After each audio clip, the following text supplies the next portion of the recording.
playing with fire. This all happened back in early October, my senior year of high school.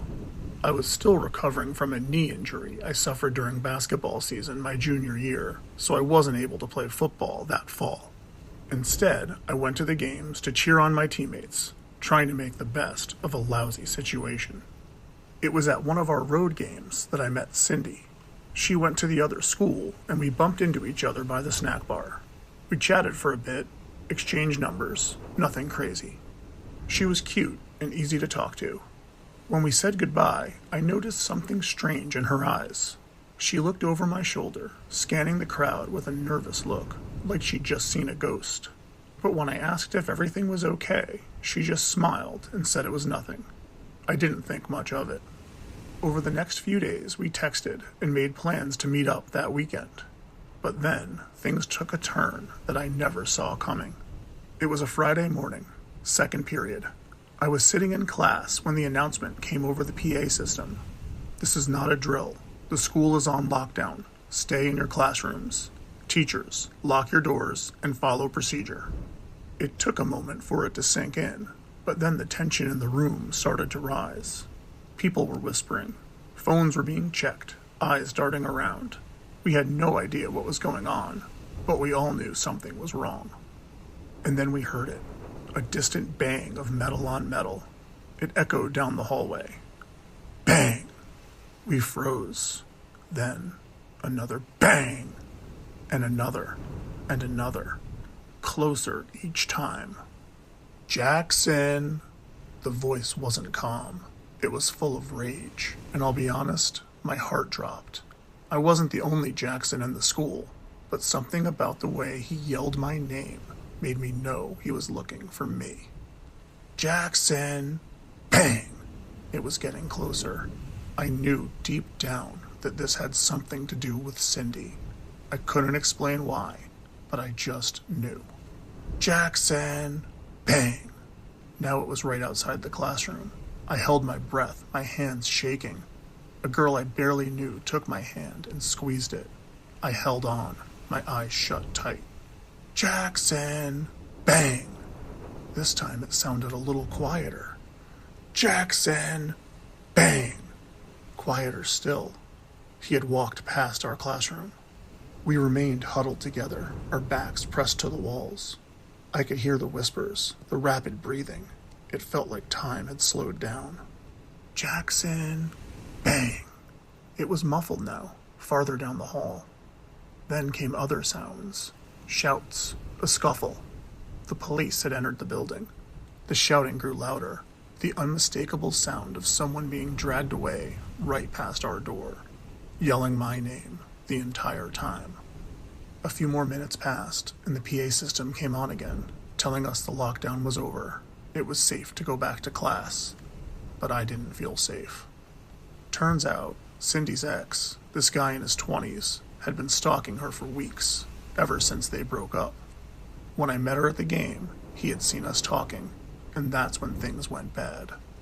He showed up at her house a couple days later, took her phone, and found out about me. In a jealous rage, he decided to find me. Those loud bangs we kept hearing? That was a sledgehammer he had brought to school for me. He was slamming it into the lockers as he stalked the halls looking for me. And if he found me, he was going to make sure I never saw Cindy, another football game, or anything else ever again. The cops caught him, and it turns out he already had a criminal record. He was on probation for another assault charge. Now he's sitting in jail, waiting for his trial. But here's the thing. I can't get past it. Even though he's behind bars, I'm always looking over my shoulder. What if he gets out? What if he finds my parents' house? What if he finds me? And as for Cindy, I deleted her number, blocked her on everything. Maybe she wasn't the one who did anything wrong. Maybe this wasn't her fault at all. But I'm not about to play with fire. I don't know what kind of mess I got tangled up in, but I want to be done with it. The inside job. It was a Thursday morning, just before I was set to teach my first class of the day. Principal Freeman came into the teacher's lounge, seeming unusually tense. Just a heads up, everybody. We got a report of a strange man on campus, but we believe he's left already. No reason to panic, but just keep an eye out, all right? Security's looking for him as well. We all nodded as we got ready to head to our classes, assuming it was just a fluke. We'd had a few similar reports before, someone wandering the grounds or a car parked too long in the lot, but nothing ever came of them. I assumed this was probably nothing. So I went about my day, stepping into the classroom to greet my students for first period, ready to dive into a lesson about Newton's laws of motion.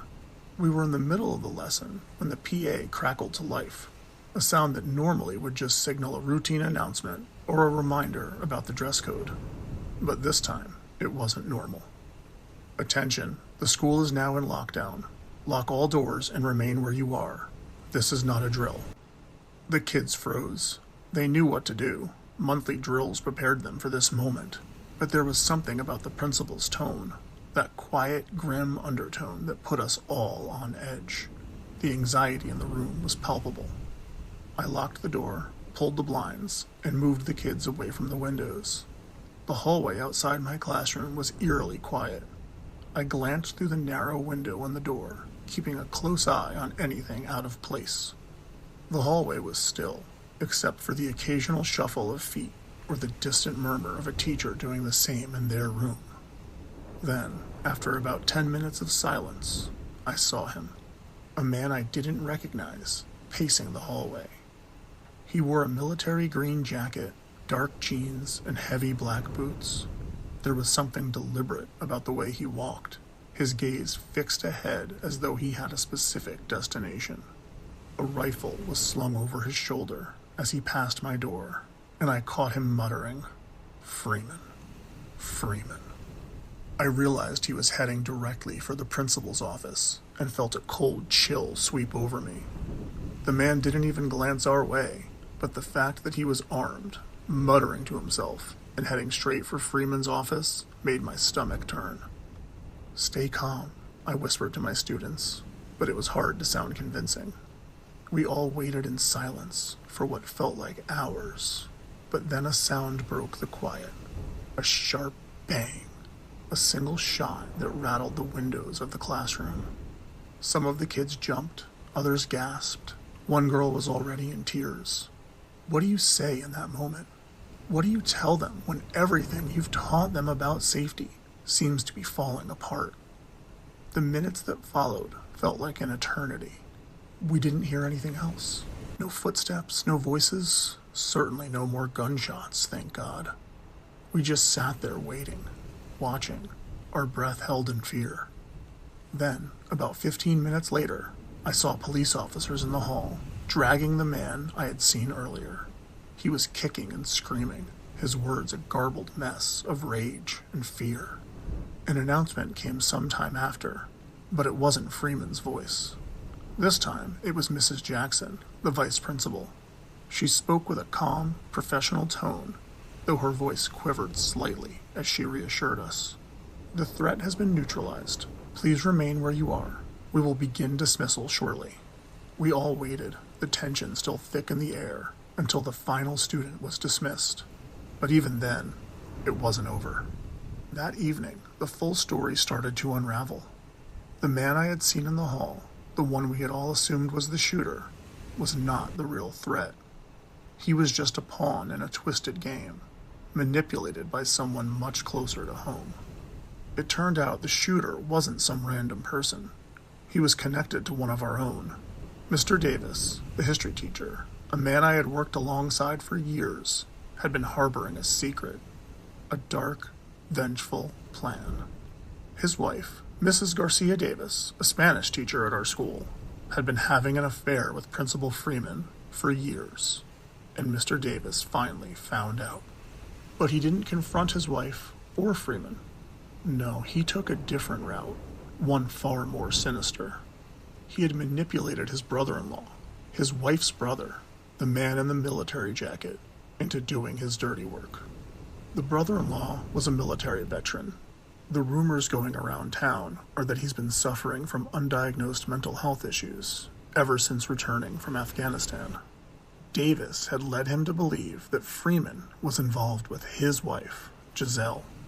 Davis convinced him that while he was overseas, Freeman had been in his house and in his bed with his wife. It almost worked. The brother-in-law tried to get to Freeman in his office, but the door was bolted. His frustration led him to fire a shot through the glass before security intervened, tackling him to the ground. The chaos allowed Davis to step in. With everything and everyone in an uproar, Davis managed to sneak into Freeman's office and bashed him over the head with a baseball bat that Freeman, a former coach, kept displayed in his office. Then Davis slipped back into the faculty room, blending in as if nothing had happened, assisting with the dismissal of students, and then heading home. When the truth finally came out, it was worse than anyone could have imagined. Mr. Davis was arrested and charged with murder, while his brother-in-law faces charges as well, though due to his mental state, he might end up in a psychiatric facility instead of prison. Davis's wife resigned from her position, forever known as both the woman who was married to a killer and the one that had been sleeping with her boss. I'm not sure which was worse for her devastated reputation. As for me, well, I don't know if I'll ever be able to walk through those hallways the same again. The school, once a place of routine, of lessons and laughter, will never be the same. And maybe, never will I. Because I learned that sometimes it's not the stranger you should fear. It's someone you've known all along. The weight of lies. My high school was pretty typical, from Friday night football games to cafeteria pizza that tasted like cardboard. But during my junior year, a storm was brewing just beneath the surface. As it turned out, I had a front row seat to the destruction. It all started with Tina, a girl who thrived on drama. She was upset about a C she received in Mr. Lawson's history class. Mr. Lawson was generally well liked for his engaging lessons and approachable nature. But that day, Tina decided to twist her anger into something far darker. "Did you see how he looks at Sarah?" she whispered to Michelle and a few others during lunch, her eyes gleaming with mischief. "I swear, he's giving her special treatment. What if they're, you know?" Sitting at the table next to them, I perked up, trying to not let on that I was eavesdropping.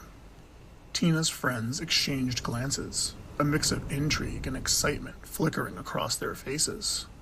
I strained to listen without being obvious. Sarah was the new girl, quiet and shy, just trying to fit in. I had watched Mr. Lawson help her after class, patiently explaining assignments. It was nothing out of the ordinary, but Tina saw an opportunity. Within days, the rumor was everywhere that Mr. Lawson was sleeping with Sarah. The girls who started it reveled in the chaos they created. At first, I dismissed it as harmless gossip, but the atmosphere at school began to change. Whispers turned to taunts, and laughter faded into judgment. Students who once adored Mr. Lawson now eyed him with suspicion, their expressions filled with disdain. Sarah, who didn't have a lot of friends to begin with, became a target of ridicule. The same people that called for Mr. Lawson to be fired for being a predator also slut-shamed Sarah. Barely a week after Tina had started the rumor, I was sitting in my English class when the PA system clicked on and the principal announced that the school was under lockdown. We had lockdown and active shooter drills a couple times a year, but this felt different. This time, it was real. We whispered among ourselves about what might be going on. Our teacher, Mrs. Harris, looked shaken and worried. She shushed us once, but then turned her attention to the door, nervously wringing her hands. After nearly an hour, the lockdown was lifted. An announcement was made that all was clear, but they were closing school early as an extra precaution. Whispers and questions filled the air as we made our way out, the parking lot filled with anxious parents and a local news van. The rumor was that a strange man had entered the school with a weapon, but had been stopped by security. The reality was far more complicated and heartbreaking. Sarah's father was apparently a strict man and fiercely protective. When the bullying Sarah was facing turned into taunting phone calls home, Her father learned of the rumors. While Sarah swore up and down that nothing had ever happened, her father had concluded that there couldn't have been that much smoke without some fire. He convinced himself that Mr. Lawson had preyed upon his daughter. Fueled by rage, he stormed into the school that afternoon, looking for Mr. Lawson. The story I heard was that Mr. Lawson didn't even get a word out before Sarah's dad struck the first blow, knocking him to the ground. Mr. Lawson tried to defend himself, but Sarah's dad was a big man and full of anger. He rained punches down on Mr. Lawson, then started stomping on him, screaming that he wouldn't get away with hurting his little girl. Security rushed in, but the damage was done. Sarah's father broke away and stormed off before the police arrived, but was arrested at home later that night. The school and the community were thrown into an uproar. The initial reactions were mixed. While some felt sympathy for Mr. Lawson and said he should be considered innocent until proven guilty, others believed the accusations without question and applauded Sarah's father for doing what had to be done. The attack brought new urgency to the investigation. As the police questioned witnesses, including Tina and her friends, cracks appeared in the story. Interviews revealed inconsistencies in the girls' accounts. The truth became murky, and the whispers turned into doubt. It wasn't long before Michelle, pressured by the unraveling chaos, broke down. She swore she never thought it would go this far, and pointed the finger squarely at Tina, who, she said, just wanted to get back at Mr. Lawson for a bad grade. As the truth began to emerge, it became clear that the entire rumor was a fabrication, an act of revenge driven by a single bad grade and a twisted sense of empowerment that gossip can bring. The other girls, desperate to absolve themselves of guilt, confirmed Michelle's story. Finally, Tina confessed, providing a statement to the police that she had made up the entire story. That night, flanked by her parents, Tina appeared on the local news. Her family's lawyer gave a statement that, while technically an apology, also attempted to pass the buck, blaming the pressure of scholastic achievement and the bad influence of social media. The fallout was swift. Mr. Lawson's reputation lay in tatters, his career ruined by unfounded claims, and his body battered from the attack. Sarah was left alone, her world shattered, and her father now facing serious charges for his violent outburst. I watched as the girls, once a tight-knit group, began to fracture under the weight of their guilt. They faced expulsion, but I couldn't help but think they would likely recover far quicker than the lives they destroyed. Silenced. I'm in my second year of teaching at an inner-city high school, and every day is a challenge. Some moments are rewarding, when I see a student improve, when I get through to a kid who needs it most, but most days, it's a grind. The resources we have are limited, and the pressures of this job pile up quickly. It's not like the movies where you change lives with a smile and a few words of encouragement. I'd been working extra hours with a student named Marcus. Marcus wasn't the kind of kid you'd immediately notice in a crowd. He had a quiet, withdrawn nature, and his grades were always lagging. Turns out, he had an undiagnosed learning disability, something that had been slipping through the cracks for years. Once we figured that out, we tried to give him the attention he needed. It wasn't easy, but knowing what we were dealing with meant we could finally help him, at least a little bit. He was getting there, and I could see a breakthrough coming on the horizon. Then, one morning, something happened that would change everything. The alarm blared suddenly, interrupting the hum of the classroom as it echoed down the hall. Lockdown. It wasn't an unusual occurrence. In our school, it had sadly become part of the routine. We'd all gotten used to it by now, the teachers and students alike. We locked the door, turned off the lights, and waited. Students pulled out their phones, talking quietly, some even laughing, as if this was just another day. They'd grown numb to it. After about a half an hour, the lockdown ended, and the all-clear signal came over the PA system. We all exhaled and moved on as if nothing had happened. But there was a ripple in the air. Whispers began circulating through the halls. This wasn't just some stranger on campus that triggered an alarm but left without incident. Not this time. When fifth period rolled around, I noticed Marcus wasn't in class. It was strange, because Marcus had become one of my more dedicated students lately, even with everything going on. When he didn't show up, I didn't think too much of it at first. Kids skip class for all kinds of reasons. It wasn't until later that I learned the truth. Marcus had been attacked. That was the reason for the lockdown. No one knew why at first. In our area, attacks like this weren't exactly a rare occurrence. Gang activity was rampant, and violence was just a part of daily life. But Marcus, as far as I knew, wasn't involved in anything like that.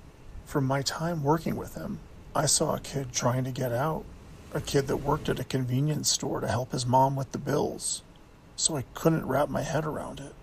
Why him? The rumors started to come together over the next few days, and it was even worse than I had feared.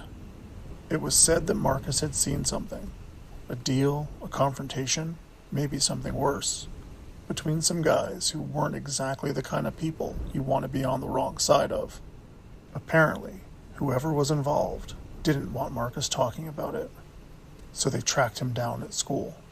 Someone let them in, and they cornered Marcus in the stairwell. It wasn't clear exactly what happened next, but Marcus was beaten. Badly. 4 or 5 young men ran from the scene right after it happened, but no one came forward to identify them. Not surprising. People in the neighborhood were scared, and who could blame them? Marcus was found in a pool of his own blood.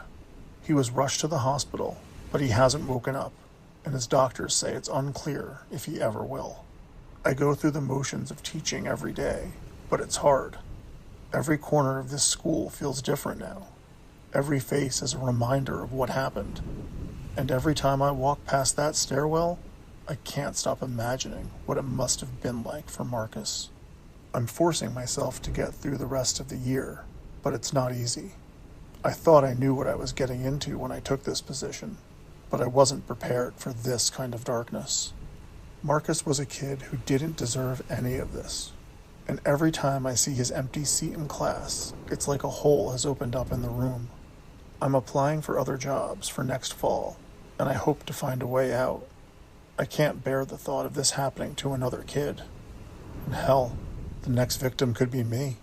The worst part of it all is the silence. Someone knows something. Someone saw who attacked Marcus. Someone let them in. But fear is keeping it all under wraps, keeping Marcus's attackers free to strike again, while he clings to life in a hospital bed. Everyone pretends things are back to normal, like we're all supposed to just move on. But I can't. Thanks for listening, friends. If you enjoy these disturbing school lockdown horror stories, please like the video and subscribe to the channel. And we'll see you next time with more whispers from the pines.